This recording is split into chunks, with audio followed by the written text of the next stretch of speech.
بسم الله الرحمن الرحيم. السلام عليكم ورحمة الله وبركاته. وايد السلام عليكم أصحابتي مين كستو أجوكتان وولاشنا إقلان قلن جو إذن الله سود وهذا وفلاينا يا عفمات قبتين ما أنت محان دي هيا ما أنتو حايدي هيا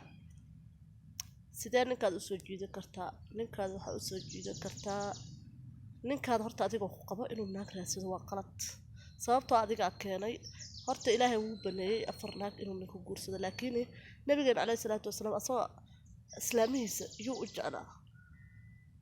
hal mid uu jeclaa soomahan marka jacaylka hadii aad ka keensato naag inuu siraasanaa laga yaabaa baahida naageed uu soo qaban marka ninkaas sidee marka u soo jiidanaysaa waa ninkaad waxa u soo jiidanaysaa number 1 waa in adiga subax alkeed iska dhigtaa qof qurux badan number 2 waa inaad ilmihiisa mar walba ay u qurux badan yihiin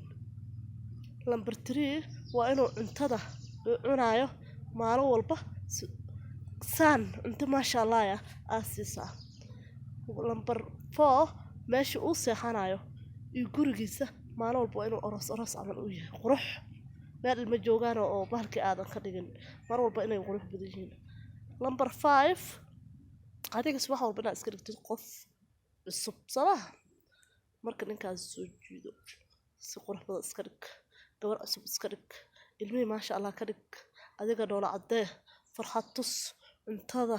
maalin walba maartay guriga ta kama baxa shaqadaas gurigiisa u soo xiisaa ninka waxa la gurigiisa u soo xiiso oo guriga u soo ordo ma sha Allah adiga is arfisid oo guriga arfisid oo ma sha Allah iska dhigtid ninkaada kale laab gacanta ku qabo ninkaada yuusanaa ka raadsanin ila naagaha waad aragtay waa hor halkaas ay taagtaagiin nimankeesa u raadinayaan hadii adiga aad ninkaada cishan weyso naagta ninkeeda cishan weyso cilina laha ma fahanti yaa laga cishan adiga saa u qabso waa inta Soomaaliya u la talnaa aniga halna kaliya ma Soomaaliya dhan u sheegaya nimankiina qabsada nimankiina yaan la idinka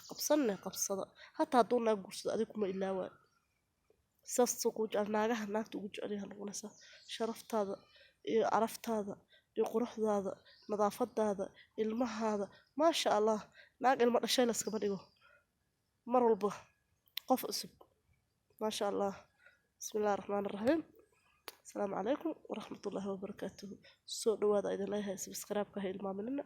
waa walaashina Soomaaliyeed ku caawiya idin leeyahay waa bilaash commentiga hoos la igu soo qoro dhiirigelina iyo tahay waa mahadsantiin